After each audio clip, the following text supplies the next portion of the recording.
This is Welcome to Contractor Sense with Ruth King. Here you discover ideas, tactics, news, and information that matters to your contracting business and you. I'm your host, Ruth King. This episode is sponsored by HVAC Trust Books. Go to hvactrustbooks.com to discover how this tool can help you close more sales. Thank you for joining us. Here's how we will help your business and you today. Do you have a bookkeeper and yet your books are a mess? Not good. Your bookkeeper may be embezzling from you, or you don't have a competent bookkeeper. Hopefully, it's the latter. In this first segment, discover the one simple thing that you can do to help prevent embezzlement. Then, in the second segment, you'll hear the second part of my interview with Bill Gentry, how to be the boss that everybody wants to work for. So let's get started. Recently, I got an email from a colleague in Naples, Florida, where he sent me an article from their local newspaper that said that a woman had been arrested for embezzling more than $140,000. And she'd been a bookkeeper there for 4 years. And guess what? The owner wasn't paying attention. He, for all intents and purposes, abdicated the responsibility for the financial side of his business. My guess is he said, oh, goody, I've got a bookkeeper. I don't have to worry about this anymore. And he never put some simple things in place that would have absolutely prevented this from happening. And we're going to talk about some of those. And, literally after working with businesses for more than 30 years, I can almost smell when the books are not right. And unfortunately, sometimes it's a bookkeeper stealing and sometimes it's field employees who are stealing. Either way, it's a sickening feeling. And I absolutely hate telling owners, someone is embezzling and here's the proof. Unfortunately, all of them leave telltale signs. And sadly, most of them could have been caught quickly, or the bookkeepers would never try to embezzle and would leave your company very quickly. Owners just have to do a couple of simple things, and one major simple thing, having their bank statements sent to their homes. So if you're not getting your bank statements at home, stop listening to this podcast after it's over and call your bank. Have your bank statement sent home. The owner of that company where the woman embezzled $140,000 admitted that he never looked at the checkbook until she left. And then he started seeing the checks that she actually wrote to herself. So she was writing checks to herself, knowing that he never looked at the books, never looked at the bank statement, and he never asked questions or, what is this? That type of thing. And so she felt totally safe doing it. And, $140,000 4 years later, it's done. If he had just sent his bank statements home and looked at it, yes, not only sending them home, it's looking at them too, he would have seen that she was writing checks to herself. And he could have come in that very first time and said, what is this? Explain this to me. And she probably would have quit at that point, said, I'll pay it back. And he would have fired her, hopefully. And it wouldn't have been a $140,000 loss. So it's very simple. Just get your bank statement sent home. Here's other reasons why. All you have to do is look at them. The microfiches that you get, those little pictures of your bank statements, show who the checks were written to and the numerical sequences. And if something doesn't make sense, then start asking questions. It's your first line of defense. And so it's not only your employees who can be stealing from you. We've actually caught vendors changing the amount on checks before depositing them. So here's the story. I started talking about this in a seminar series a couple of years ago. And I always say, send your bank statements home as one of the things that they have to do as a result of taking this class. It just protects them, protects you. So I got an email. I got a phone call from him a couple of weeks later, and he goes, "You're not going to believe this." And I'm going, "Yeah, I probably will. I've seen a lot. I've heard a lot." And he said, "I got my bank statement at home, and I had written a check to our auto repair company for, I think it was $47 or $49. And when I went through all the checks, the check came back $549. And I thought, this was really strange. I don't think this is right." So the next morning he goes into his bookkeeper. He says, pull the backup for this check to XYZ Auto Repair. And sure enough, the check was written, the backup was written, the invoice was written for $49. And yet the check, the amount of money that was taken out of his bank account was $549. So the vendor's employee was stealing. It wasn't his employee, it was his vendor's employee. So he marched down to the bank, got his $500 back, and the bank went after, that particular company. So it doesn't have to be your vendors. It could be it doesn't have to be your employees. It could be your vendors.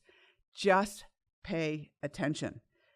It's not, it's crazy, but,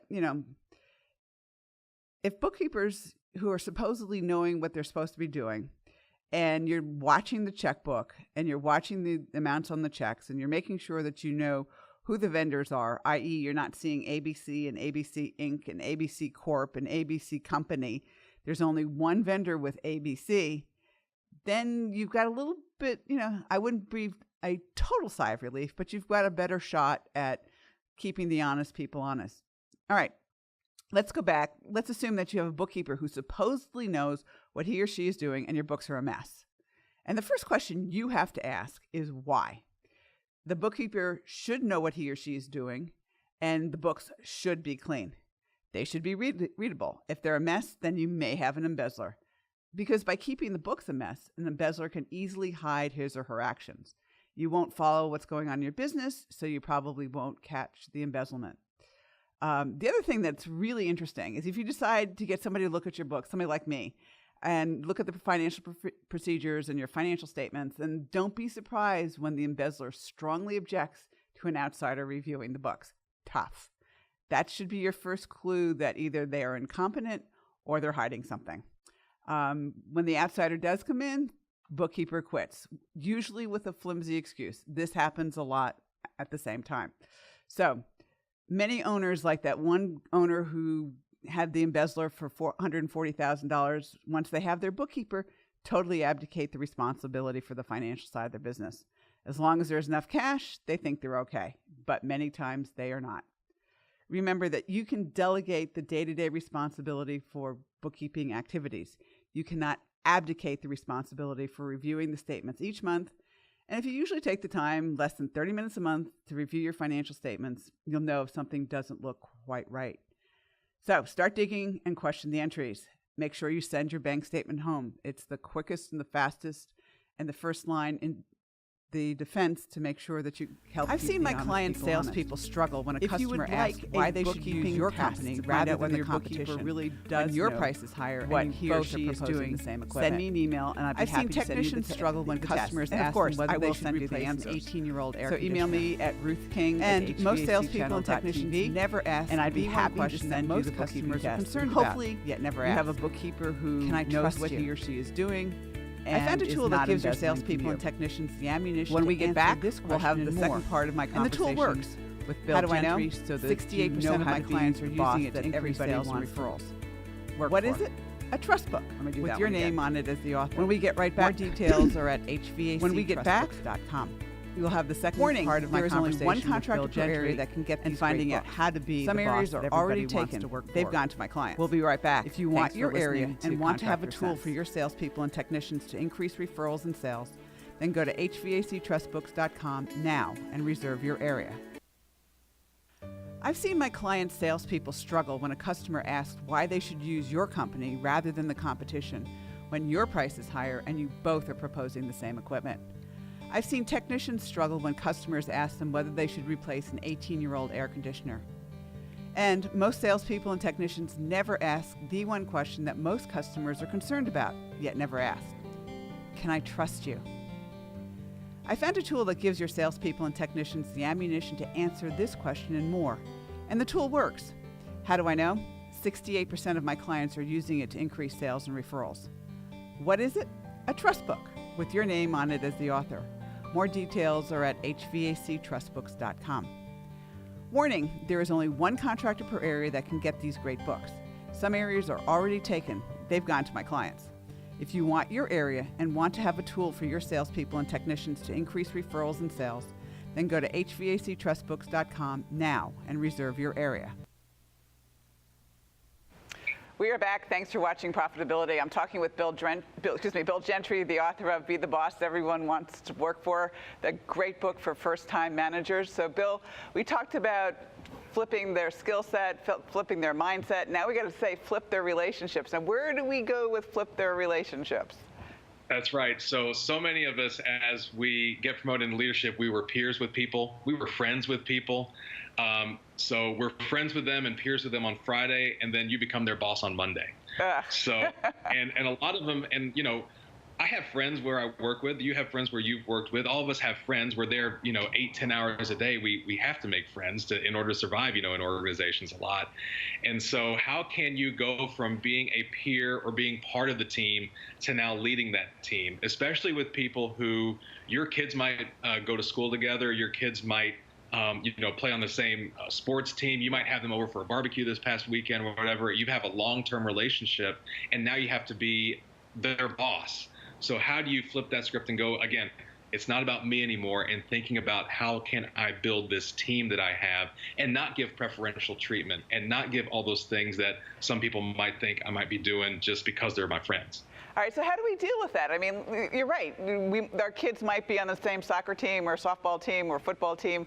How do we deal with that? How do we make sure that, we're not giving them preferential treatment because our kids are playing together where somebody else we might be managing doesn't have kids? How does that work? Yeah, it's on the new leader. If you're promoted into leadership and you're the new leader, you have to take that step and make that conversation happen. You can't just wait for things to come to you. So you have to, as I recommend, you have to be very clear now with your friend, with your peers, with everybody that is now on your team, both individually and in that group setting or team setting. Here's the boundaries. Here's some things that I have to do as a leader now. And if I'm talking with you and we've had a friendship for years, I might have to tell you, hey, you know what? We might not be able to go out to lunch every day anymore. And because I have to treat you just as importantly as I treat everybody else on the team. So being very clear about it, being fair about certain things too. One of the sayings I have is an old saying by several sports coaches: you don't have to treat everybody equally, but you got to treat people fairly. Mm-hmm. And as I tell people, if your friend is the highest, most productive person out there, of course it's fine to give that person a little bit more raise or more bonus or more recognition than others who don't. But if they aren't pulling their weight and you still give them those sorts of things, that's when people start to question things and talk behind your back. So it's being very clear and being fair and being aware that your friendship, the way it is, might have to end, and being, coming to terms with that and talking with that other person to make sure that you can go forward in whatever relationship you're going to have. Right. And you also have to talk to your kids too. That's right. And just being aware of everything that's happening. And as I tell people as well, how can I stop being part of the team to now leading that team and setting that direction and letting people know what their roles are and motivating them to do what they need to be doing? That's an important part of flipping their relationships. Absolutely. All right. Now, I love this one because we all have this do it all. I mean, when we were the I, everything was on us. Now we have to go into the us and the we and the you. Yeah, so flipping your do-it-all attitude is the fourth part of your script that I talk about that you have to flip. And just like you said, we are known for doing everything ourselves. And when we step up into leadership, we have to start delegating better. Well, first of all, we just might have to start delegating. And then we have to start delegating better and letting people understand that delegating isn't a bad thing. And it can actually help you do the work that you need to do as a leader in your new role. And it can help kind of spread the responsibility around and help people get better at something they need to get better at. And then the other part of flipping your do-it-all attitude is about how do you coach and mentor and develop others, because that's a big, huge, important role that you have to adopt and adapt and be good at when you step up into leadership. Well, think about it from a sales perspective. You might have had this phenomenal sales experiences, which is the reason you got into leadership. Your team now has to do your sales. That's right. You can't do your sales alone. In fact, one of the big behaviors of leaders that derail is what we call a too narrow functional orientation. When I've done my research, there's about 5 different behaviors. They can go from difficulty leading a team, problems with the relationships, failure to meet business objectives, difficulty changing. But the one that always sticks out is what we call a too narrow functional orientation. It's that salesperson who is so good at being sales that they step into leadership, and that's their kind of functional orientation, sales. And when they step up into leadership, they can't get out of the sales role and start leading other salespeople. That's hard. It is very hard because It's who we are identified as, and it's what made us successful and subject matter experts and brought us recognition. It's hard to get out of that, but when we step up into leadership, it's something that we have to do, is to stop being that technical expert and start leading those other technical experts. Yeah, that is probably, I would think, one of the hardest things to do. Yeah. All right, now flip your perspective. What are we doing here? Yeah, your perspective is all about politics. and as I tell people, if we think about the word politics, if you split it up into its syllables, it really tells you what it is. Poly means many, and ticks is a bunch of blood-sucking insects. So many people think politics is in organizations. I'm not talking about the stuff that's happening out there in government. I'm talking about organizational politics. It's what many people see as bullying or as self-serving interests, or it's an I win, you lose mentality. What I tell people is they need to flip their script in terms of their perspective. Politics isn't positive or negative. It's just that it's the air that we breathe in organizations. So how can we become politically savvy enough to know what I want, to know what you want, and to make sure that we can come to an understanding that if my kind of things that I need are much different than yours, where can we build those differences into something that we can both win at together? Yep, and that's important. Yep. Very important. So I talk about the importance of being politically savvy, the importance of managing up. How can we, or as I tell people, managing up doesn't really play well with some people. So it's how can we help our more senior colleagues? That's a much better way to think about it. And then how do we manage across different silos or different boundaries, or span those boundaries that are very important to get your work and your team's work done? Absolutely. All right, flip your focus, the last but not least.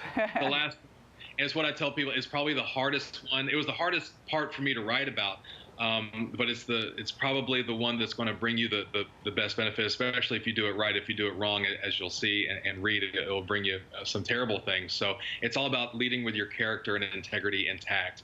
I've done some research on the importance of character and the importance of integrity in leaders, showing that integrity is one of the most important character strengths of leaders at the very tops of organizations, those presidents and chief executive officers. But the further you go down in the organization, integrity has nothing to do with people's current performance. And if we're promoting people based on their current performance and integrity has nothing to do with their current performance, no wonder why we're getting Enrons and WorldComs and Volkswagens and Wells Fargo and Ken Lay and Bernie Madoff and Lance Armstrong and all these people who make it on the Wall Street Journal for the wrong reasons.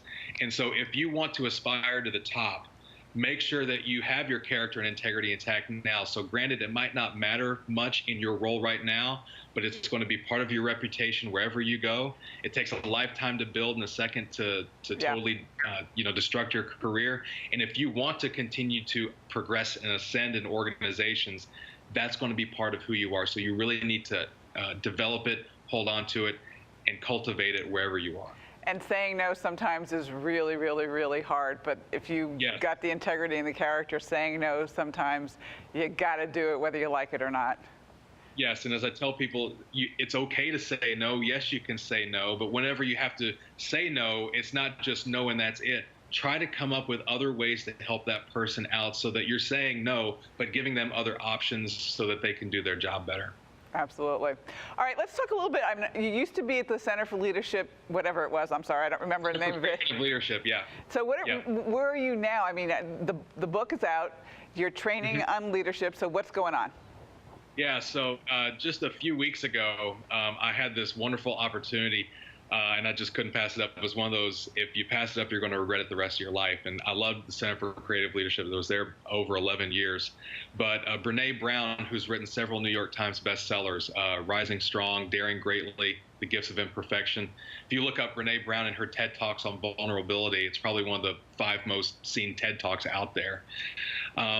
She's a researcher, PhD in social work from University of Houston is where she's at right now.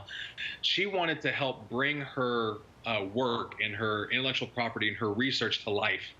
And she wants to do it to help people in their personal life, but to also help people in organizations.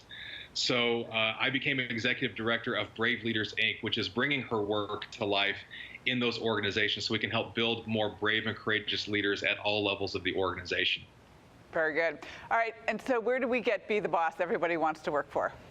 Yeah, so you can find it on Amazon, so you can always find it there. If you go to the Center for Creative Leadership, it's also available there as well. My publisher is Barrett Kohler.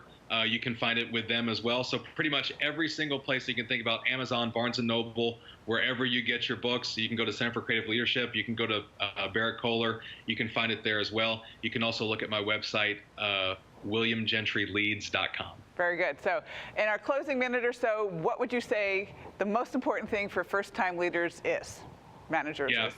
Yeah, flipping your script. The more that you can, the more that you can think about others, the less that you can think about yourself. The more of the spotlight you can shine on others, and the more that you can tell people, look, this is your role, this is your responsibility, this is why you're important, this is why you matter.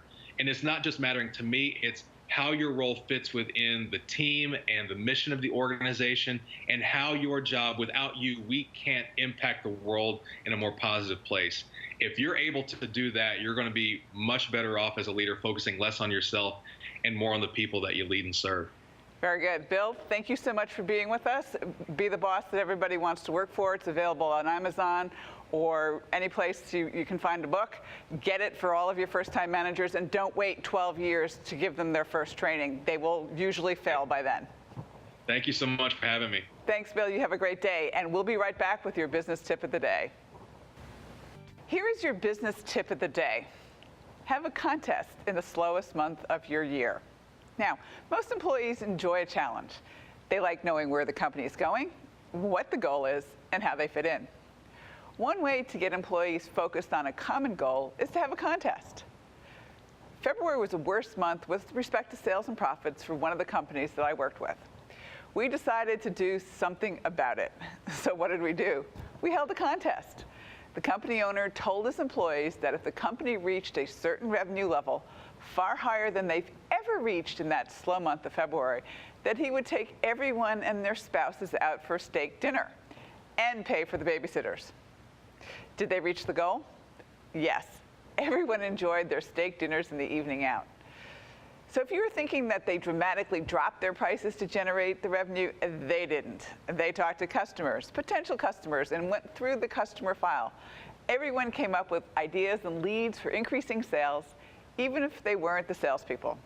The steak dinner was fun for the employees, the company, and the bottom line. For a tip of the day that you'd like to share, or just a question, call me at 770-729-8000. Email is rking@profitabilityrevolution.com. Twitter is @Ruth King. LinkedIn is Ruth King 1. And Facebook is Profitability Revolution Paradigm. If you like today's program, spread the word. Help a fellow small business owner make more money too. Thank you for joining us. Choose one thing that you discovered and implement it in your business. These ideas, tactics, and strategies help you make more money, have more free time, and give back. I will see you tomorrow. Have a great and profitable day.